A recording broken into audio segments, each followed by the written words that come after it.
At 3 in the morning, the diner was a lonely island in a sea of rain. Greer refilled the sugar dispenser at table 4, her movements economical and silent, a ghost in a worn apron. She watched the man in the booth, Corin, not with the affection of a lover or even the concern of a friend, but with the flat, professional gaze of a zookeeper confirming the integrity of Tiger's Lock. The hiss of tires on wet asphalt was the diner's only real song, a rhythm punctuated by the tired buzz of the neon sign spelling out "Eat" in flickering pink. Greer moved behind the counter, the squeak of her worn sneakers on the linoleum a familiar comfort. The air smelled of stale coffee and impending dawn. It was an honest smell, a smell of order. She liked order.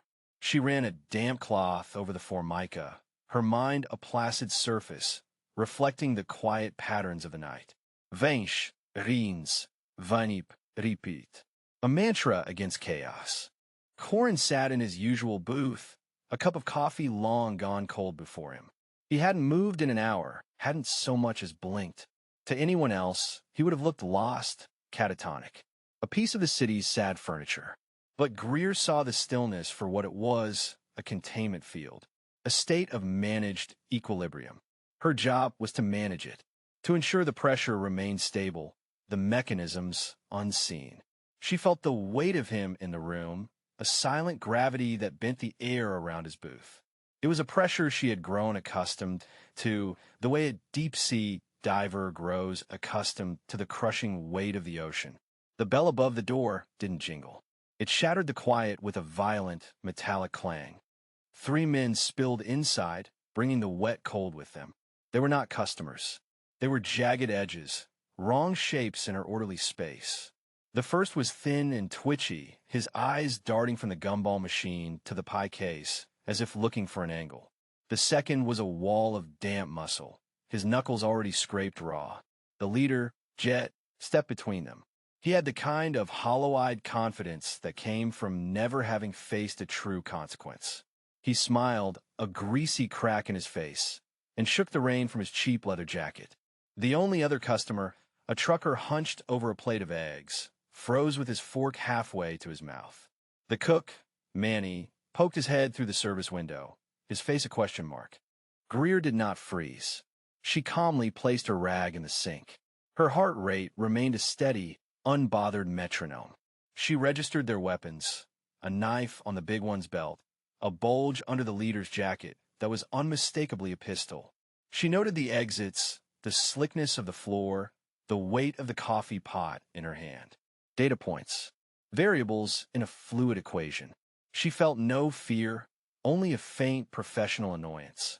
They were a complication, a mess she would have to clean up. "Evening, folks," Jit announced, his voice too loud for the small space. "This is a robbery." The trucker dropped his fork. It clattered against his plate with a sharp, ceramic cry. The twitchy one giggled, a sound like rats scrabbling in a wall. The big one moved to block the door. Jet slid onto a stool at the counter, laying his gun down on the formica with a heavy clack. It was a snub-nosed revolver, poorly maintained. "Register. Now." He gestured with his chin towards Greer. She looked at the gun, then at his face. She saw the tremor in his hand, the slight sheen of sweat on his upper lip. He was an amateur. This was all noise and posture, a desperate performance. It was pathetic. "All right," she said, her voice even. She moved toward the register, her steps measured. She was not complying. She was repositioning. Manny burst from the kitchen, a meat cleaver in his hand. "Get the hell out of my place." It was a stupid, noble act. Predictable. The big man backhanded him with contemptuous ease. Manny crumpled, the cleaver skittering across the floor. Greer's eyes followed its path, logging its location. "Another variable." "I said," Jet repeated, his voice losing its theatrical boom and tightening into a venomous hiss. "The register." Greer's fingers hovered over the keys. She could open it. Give him $164 inside. They would leave. The equilibrium would be restored, albeit with a few new cracks in the foundation. It was the logical choice, the safe choice. But Jet's eyes strayed from her. They swept the room and landed on the still, silent figure in the corner booth. He frowned, his curiosity piqued by the one person who wasn't reacting, who wasn't even looking at him. "What's with him?" Jet asked, nudging the gun toward Corin. "Is he deaf? Stupid." Greer's entire world narrowed to that single, careless gesture, the gun barrel pointing at Corin. This changed the equation. The cost of their intrusion had just escalated beyond the contents of the cash drawer. An unacceptable risk. Jet slid off the stool and sauntered over to the booth, the twitchy one following like a hyena. "Hey, I'm talking to you." He poked Corin's shoulder with the gun. Corin didn't respond. He just stared into his empty coffee cup. A flicker of irritation crossed Greer's placid internal landscape. This was sloppy. This was a breach of protocol. She had failed to account for this level of random, pointless antagonism. "Leave him be," Greer said. Her voice wasn't loud, but cut through the tension with surgical precision. Jet turned, surprised by her tone. It lacked the pleading or terror he expected. It was a command. He laughed, a short, ugly bark. "Or what, sweetheart? You gonna spill some coffee on me?" She took a step away from the counter, toward them. It was a deliberate, calculated movement. "He's not part of this. Your business is with me. My business is with whoever I say it's with." He raised the gun, centering it on her chest. "Now get back behind the counter before I get angry." Greer took another step. She watched his finger tighten on the trigger. She saw the flicker of indecision in his eyes, the battle between his bravado and his surprise at her defiance. She subtly shifted her weight, angling her left side toward him, making it the more prominent target. An inch to the right, a slight rotation of her torso. It was a delicate, dangerous dance, timed to the rhythm of his own panicked heartbeat. Just enough, she thought. The catalyst. The explosion was deafening in the enclosed space. A flower of heat bloomed on her upper arm, a sharp, tearing pain that felt more like a profound inconvenience than an injury. She didn't cry out. She didn't even flinch. She simply looked down at the dark, spreading stain on the sleeve of her uniform, then back up at Jet's shocked face. The first thing that hit the air was the smell. It wasn't the acrid scent of gunpowder. It was the rich, coppery tang of her blood. It filled the diner, thick and alive, a scent older than the city, older than the worn-out dreams clinging to the vinyl booths. It was a dinner bell rung in a language no one present understood. Except one. In the corner booth, Corin's head slowly lifted. For the first time all night, he looked up from his cup. His posture shifted, an unwinding of immense, compressed tension. The twitchy thug, standing beside Jet, noticed the movement. "Hey, freak shows finally." He never finished the sentence. Corin was a blur. There was no sound of movement, only its result. A wet, sickening crack as the man's neck was snapped backward at an impossible angle. He dropped to the floor like a puppet with its strings cut. Jet stared, his mouth hanging open, the gun still smoking in his hand. The big man by the door fumbled for his knife, his face a mask of disbelief. He lunged. Corin was no longer there. He was behind the man, one hand on his shoulder, the other on his head. There was a brief, brutal twist. Another snap of bone, louder this time, echoing in the sudden, profound silence.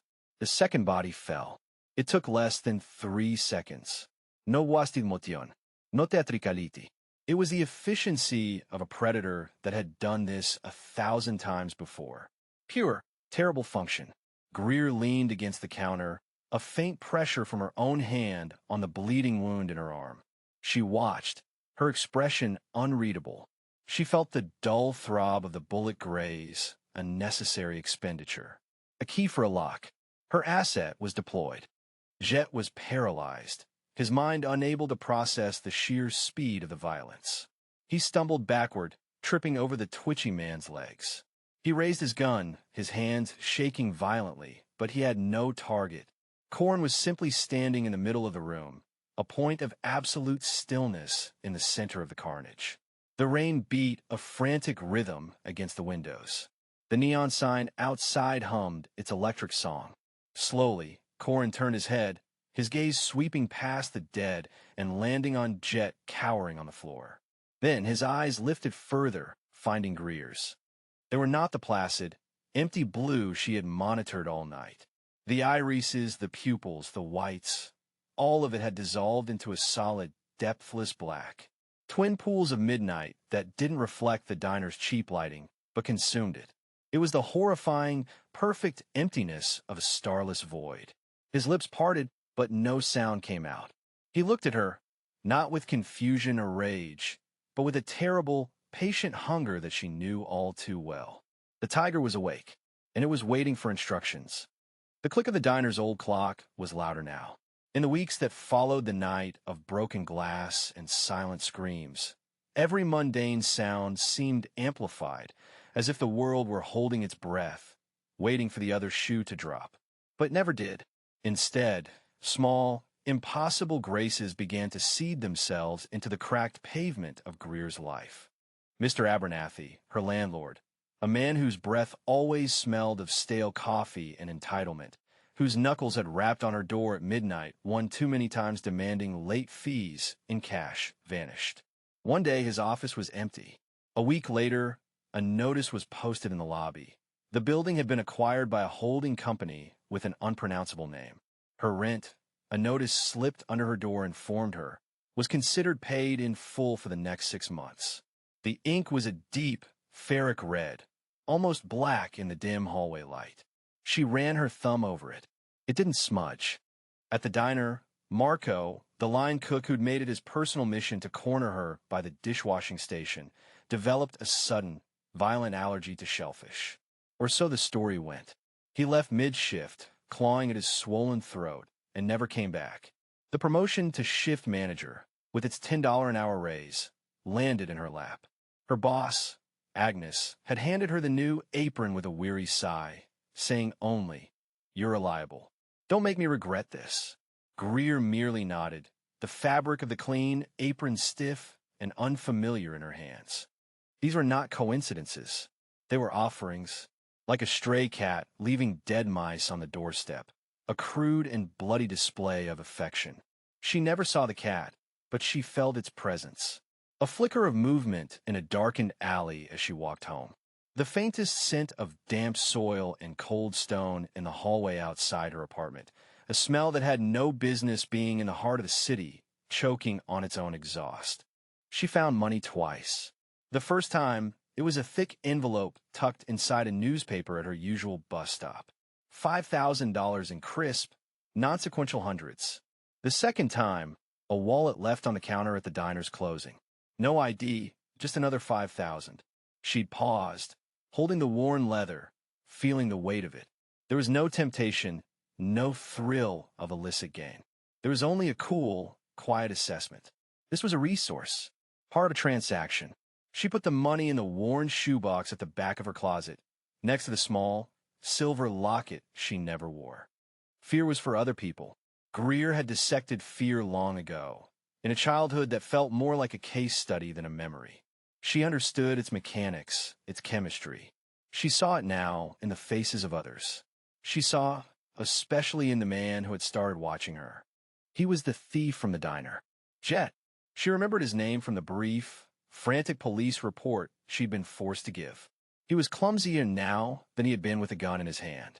He tried to be subtle, hiding behind newspaper stands or pretending to study storefronts across the street, but his terror was a beacon. It radiated from him, a frantic energy that made him stand out more than any disguise. He wasn't stalking her with intent to harm. He was studying her, his eyes wide with a horrified, desperate curiosity. He looked like a man who had seen a ghost and was now trying to understand the physics of its existence. She'd see his reflection in the bus window, his face pale and gaunt, his hair matted. He lost weight. The swagger he'd worn like a cheap suit that night was gone, replaced by a permanent, hunted slouch. He wasn't a predator anymore. He was prey. And what terrified him, Greer understood with crystalline certainty, was that he couldn't figure out who the hunter was. Or worse, he was beginning to suspect, and the answer made no sense. He wasn't watching her because he thought she was a target. He was watching her because he realized the thing in the diner hadn't been hunting her at all. It had been on a leash. One evening, walking home under the sickly orange glow of the streetlights, she felt his presence behind her more acutely than ever. She didn't turn. She didn't quicken her pace. She simply continued her steady, unhurried walk, her keys held loosely in her hand. She could hear his ragged breathing, the scuff of his worn-out sneakers trying and failing to be silent on the grimy pavement. She turned the corner onto her street, the sound of his footsteps faltering as he hesitated, unwilling to follow her all the way to her door. He was a moth, drawn to a flame he knew would incinerate him, but he couldn't grasp the nature of the fire. The thought was a cold, smooth stone in her mind. He was a loose end, a variable, and variables needed to be controlled. Her apartment felt different that night. The air was heavy still.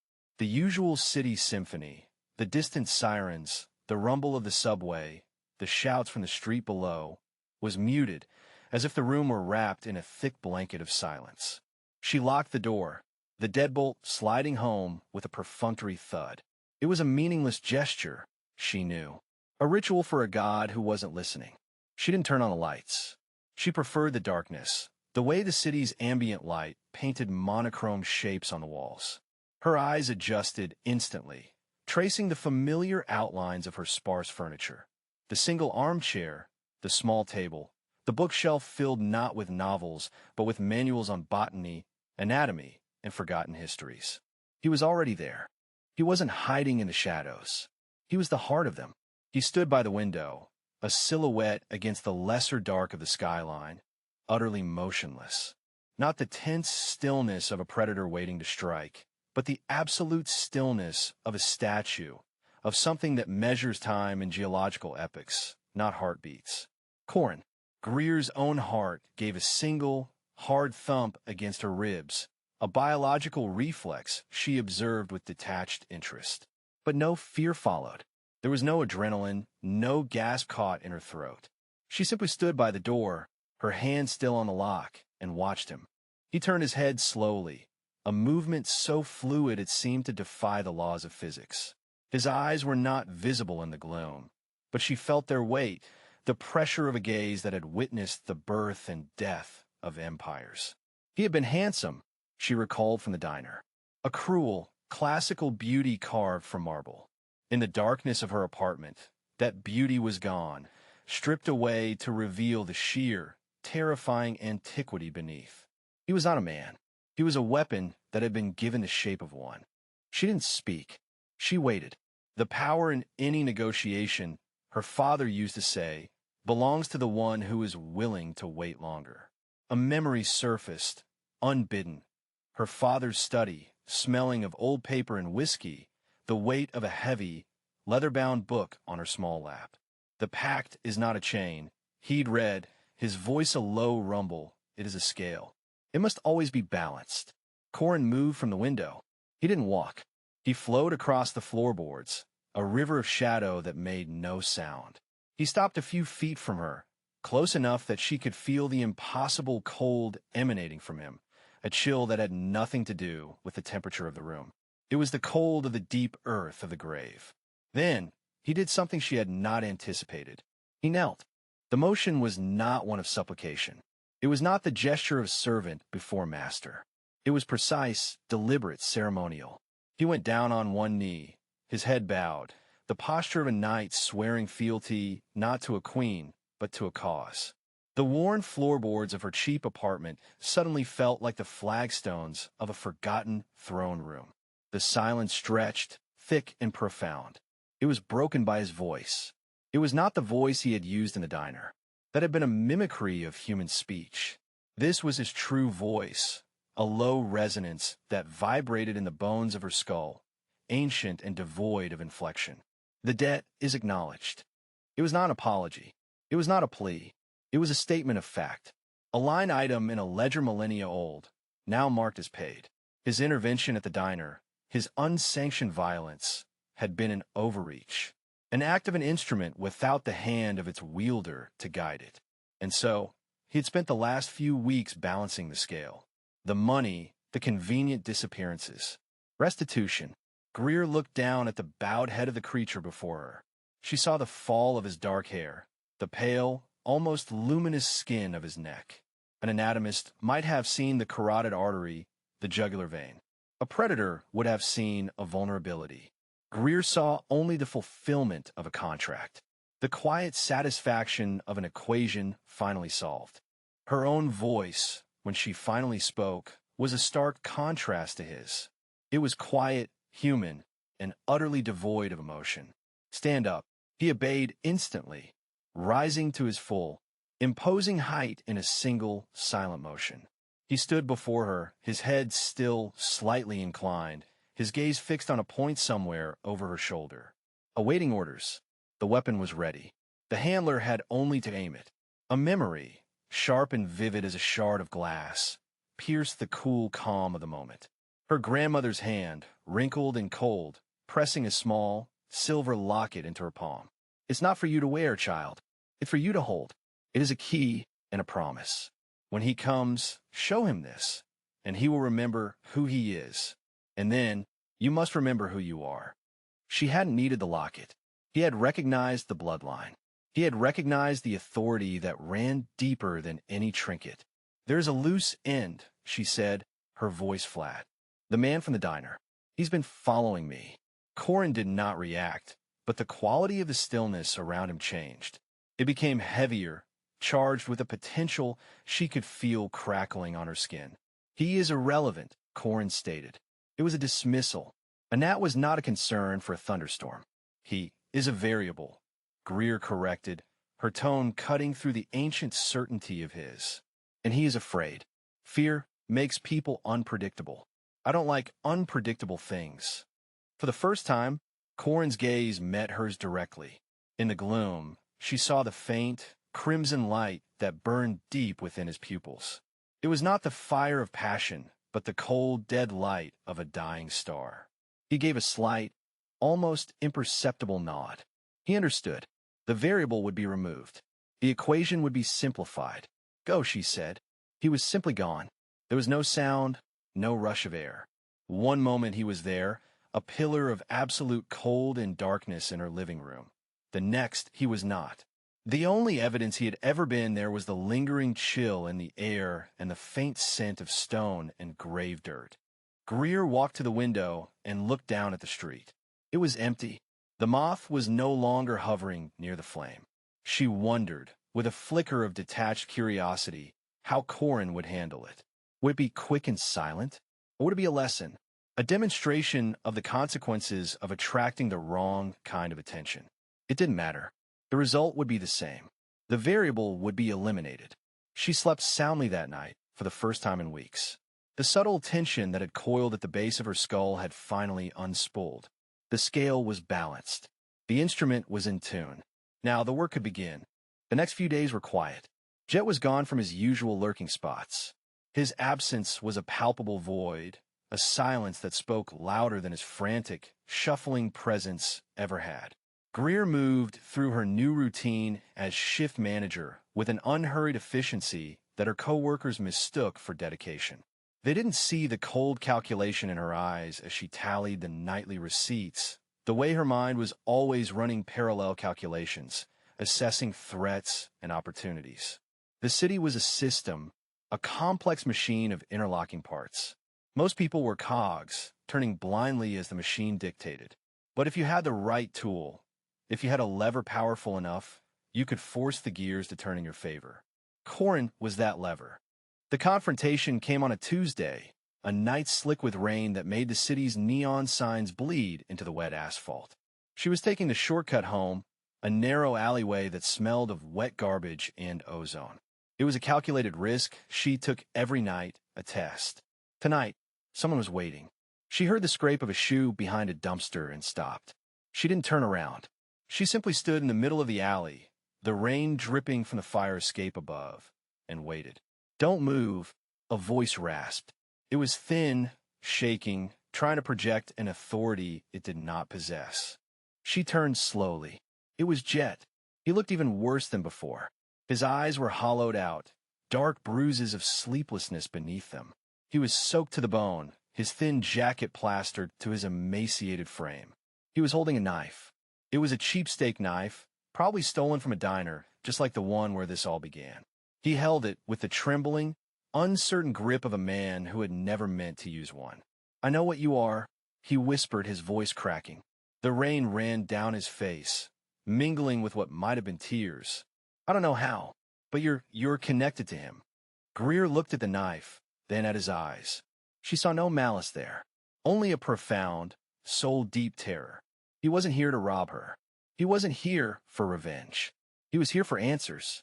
He was a man drowning, and he thought she was a life raft, or at least a piece of the wreckage he could cling to. He let me go, Jet stammered, taking a shaky step forward. The knife wobbled in his hand. That thing, it killed the other two. It tore them apart. But it looked at me, and it stopped. Because of you. It was looking at you. Greer remained silent. She let him talk. Let him empty the frantic, disjointed thoughts that had been festering in his mind. What is he? Jet pleaded, his voice dropping to a desperate whisper. Is he the devil? The devil is a story for children, Greer said, her voice calm and even, cutting through his panic. A way to explain why the world is cruel. The world is just the world. It's not cruel. It's indifferent. You control it, he accused, his knuckles white on the handle of the knife. Somehow, you're the key. If I have you, he has to listen to me. He has to leave me alone. It was a pathetic, flawed piece of logic, born of sheer terror. He thought she was a hostage. He couldn't have been more wrong. She was the trigger. She took a single step towards him. He flinched back, raising the knife defensively. You're holding that incorrectly, she said, her voice dropping into a clinical, instructive tone. Your thumb is in the wrong position. If you try to stab anything, the blade will likely slip and sever your own tendons. You should brace it against your palm. His eyes widened, his frantic mind unable to process her reaction. He was expecting her to scream, to plead, to run. He was not prepared for a lecture on knife handling. The utter calm, the complete absence of fear in her, was more terrifying to him than any monster. It was unnatural. Stay back, he warned, his voice a reedy thread. Why did you come back? She asked, a genuine, cold curiosity in her voice. He let you live. That was a gift. A mistake, in my opinion, but a gift nonetheless. You should have taken it and disappeared. Why are you still here? I can't sleep, he choked out. Every time I close my eyes, I see it. I see its teeth. I need it to be over. He trailed off, unsure of what he even needed. An exorcism? An execution? Greer saw the path forward. He was a problem that needed solving. Corin, for all his terrible power, had been too subtle.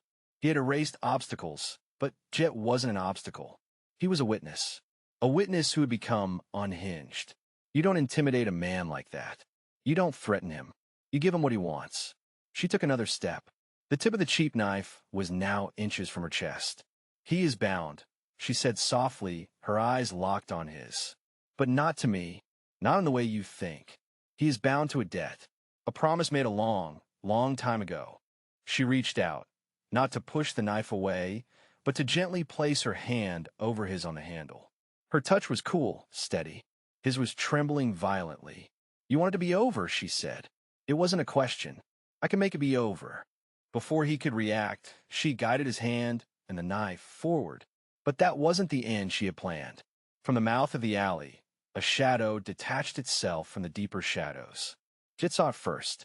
His eyes widened in absolute final horror. A choked gasp escaped his lips. The knife fell from his nerveless fingers, clattering onto the wet ground. He didn't even try to run. Greer didn't need to look. She could feel the sudden drop in temperature, smell the scent of cold earth. She stepped back from Jet, leaving him to face the silence that had just entered the alley. The next morning, the sun rose on a city that was exactly the same, except for one fewer terrified man. Jet Rooker was gone. There was no body, no police report, no mention of him on the news. He had simply ceased to exist. The variable had been erased. When Greer returned to her apartment that evening, there was a small box on her nightstand. It was made of dark, polished wood and was cool to the touch. It hadn't been there when she left. She opened it. Inside, nestled on a bed of black velvet, was a human finger. A man's ring finger, to be precise, severed cleanly at the knuckle. On it was a heavy gold signet ring, the kind an old man of property might wear. She recognized it instantly. It was Mr. Abernathy's. She'd seen it countless times as he tapped it impatiently on his desk while she counted out her rent money. It was a gruesome, visceral thing. It should have been horrifying. Greer felt a wave of something, but it wasn't disgust. It was a cold, clarifying sense of utility. She picked up the severed digit. The ring was also, she knew, the master key to every service door, storage unit, and archive in the apartment building. It was access. It was control. A gift, horrifying to anyone else, but to her, it was simply the next tool she would need. Corin was learning. He was no longer just balancing the scales. He was arming her. The knife's edge was a line of freezing cold against Greer's throat. Rain plastered Jet's hair to his skull, carving rivulets through the grime on his face. His eyes, wide and manic, held the frantic energy of a cornered rat that had finally found a piece of cheese worth dying for. He pressed the blade harder, a tiny bead of warmth trickling down her skin. "Not so calm now, are you?" he snarled, his breath a foul mix of cheap whiskey and desperation. The alley stank of wet dumpsters and decay. Neon from a liquor store sign bled across the slick asphalt, painting them in hues of electric red and diseased green. Greer didn't flinch. She didn't plead. Her heart maintained its steady, metronomic beat. She watched him, not as a predator, but as a specimen. His hand trembled. His knuckles were white. All the tells of a man running on his last reserves of adrenaline. She found it tedious. A sound, or rather the absence of it, sliced through the rhythmic drumming of the rain. It was a sudden, localized silence directly behind Jet. A pocket of dead air. Jet's tirade caught in his throat. His eyes darted, trying to see over his own shoulder without taking the knife from Greer's neck. The pressure eased, just a fraction. A shadow detached itself from the deeper darkness of the alley's end. It wasn't a man stepping from the gloom. It was as if a piece of the night itself had been given form and peeled away from the brickwork. It landed on the pavement with a soft, final thud, the sound of a sack of bones dropped from a great height. It did not splash.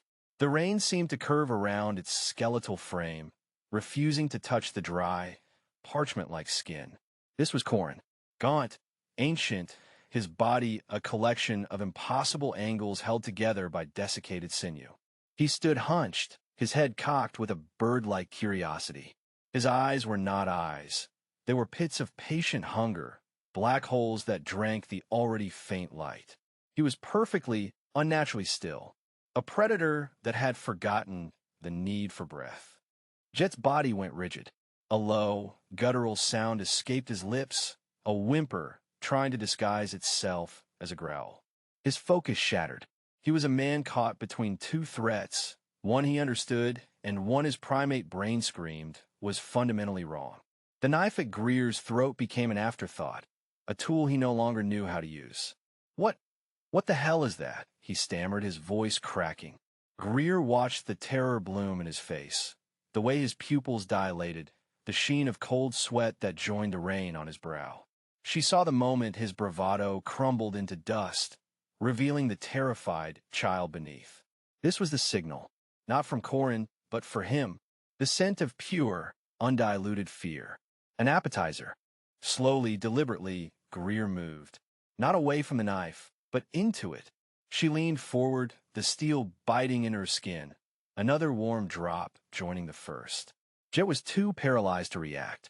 She was so close now, their foreheads almost touched. She inhaled, savoring the acrid tang of his panic. And then she whispered, her voice a calm, intimate secret in the roaring chaos of the storm. "Thank you for waking him up." A universe of confusion warred with terror in Jet's eyes. Her voice dropped even lower, a silken, appreciative murmur. "He hasn't eaten in weeks." That was it, the final key turning in the lock. Understanding dawned on Jet's face, a horrifying, world-ending clarity. He wasn't the predator here. He wasn't even a prey. He was the meal. His mouth opened in a silent scream, the sound stolen by the storm. Greer took a small step back, creating just enough space. The knife clattered from Jet's nerveless fingers, skittering across the wet ground. She raised her hand, her movements economical and precise. She snapped her fingers. The sound was small, insignificant against the downpour, but in the compressed silence of the alley, it was a thunderclap. A starting gun. Corin moved. There was no lunge, no cinematic leap. One moment he was 10 feet away, a statue of famine. The next he was on jet, an absence of space, a blur of motion so fast it seemed to break the laws of physics. One long, taloned hand wrapped around Jet's face, fingers digging into his eye sockets, muffling the scream that had finally found voice. The other hand, a claw of bone and leathered skin, slammed into his chest. It didn't punch him, it went through him. The sound was a wet, percussive crunch, like a sledgehammer hitting a side of beef. Jet's body convulsed, a marionette whose strings had been violently yanked. A choked, gurgling sigh was the last sound he ever made. Corin pulled him deeper into the shadows, away from the neon glare. A spider, dragging a fly back to its parlor. Greer stood perfectly still for a moment, an island of calm in the vortex of violence. She watched the thrashing shapes in the darkness, her expression unreadable. Then, with the unhurried grace of someone completing a simple chore, she reached into the pocket of her worn trench coat. She pulled out a sleek pair of noise-canceling headphones. She unfolded them with practiced ease. The synthetic cushion was cool against her fingers. She meticulously brushed a stray drop of rain from the right ear cup before settling them over her head. The world's volume dipped, the roar of the rain and the city's hum softening into a distant murmur. Behind her, a new sound began, a horrific, wet tearing, punctuated by the sharp crack of bone. It was the sound of a starving thing finally feasting. Greer pressed the small button on the side of the headphones. A soft electronic chime sounded, and then absolute pristine silence. The world became a silent movie. She could still see the frenetic motion in the deep shadows, the rise and fall of Corin's narrow shoulders, the limp, ragdoll flopping of what was left of Jet. But she heard nothing. The violent symphony was muted, replaced by the gentle, internal hum of active noise cancellation. It was peaceful. She turned her back on the scene. She did not run. Her stride was even, measured. She walked out the alley's mouth and back onto the glistening sidewalk. The neon signs of the city blurred into long, watercolor streaks on the wet pavement. Steam rose from manhole covers, swirling around her ankles like lost souls. She was just another woman walking home in the rain. Her reflection slid across the dark windows of shuttered storefronts. A pale face, impassive, framed by damp hair. There was no triumph in her expression, no remorse. There was only the quiet satisfaction of a task completed, the simple, uncomplicated feeling of a problem being solved. She paused at a crosswalk, waiting for the light to change, a model citizen obeying the rules of a world she operated so far outside of. In the reflection of a puddle, she saw a figure emerge from the alley behind her. It was Corin, but he was changed. The gaunt, skeletal frame had filled out. The parchment skin now seemed to have a faint, healthy undertone stretched taut over new substance. He stood taller, the desperate hunch gone, replaced by a terrible, ancient grace. He wiped his mouth with the back of his hand, a smear of dark crimson staining his pale flesh before it seemed to be absorbed, vanishing into his skin. He looked sated. The light changed. Greer stepped off the curb. Without a word, without a look, Corin fell into step a few paces behind her. His movements were silent, his feet making no sound on the wet concrete. He was her shadow, her weapon, her responsibility. He followed her not with the menace of a monster, but with the unwavering loyalty of a dog that knows who holds the leash, who fills the bowl. She pulled her coat tighter, a mundane gesture against the downpour. People hurried past them, heads down, umbrellas like black shields, utterly oblivious to the ancient horror walking among them. They saw a woman and the tall, thin man trailing her, and their minds filled in a story that was safe, normal, and a million miles from the truth. Greer's thoughts were not on the bloody tableau she'd left in the alley. They were on rent, on the cost of groceries, on the leaky faucet in her tiny apartment. The maintenance of a monster was just another line item in the budget of her life. He had been fed. The danger had passed. Now it was back to the quiet, grinding business of survival. For both of them, the headphones stayed on, cocooning her in a world of her own making. She preferred it this way. The city was too loud, too chaotic, too full of noise she had long ago learned to tune out. She walked on, a silent queen with her terrifying night in tow, vanishing into the neon-drenched, rain-swept anonymity of the night. The only sound was the soft click as she increased the volume, blocking out a world that could no longer touch her. If you are disturbed by this story of a predator hiding in plain sight, it's because we often mistake the monster with the bared teeth for the true threat. Sometimes, the real danger is the one holding the leash, the quiet hand that feeds the darkness. For more stories that peel back the skin of reality to reveal the unsettling truths beneath, hit the subscribe button and ring the notification bell. You never know what's waiting in the shadows.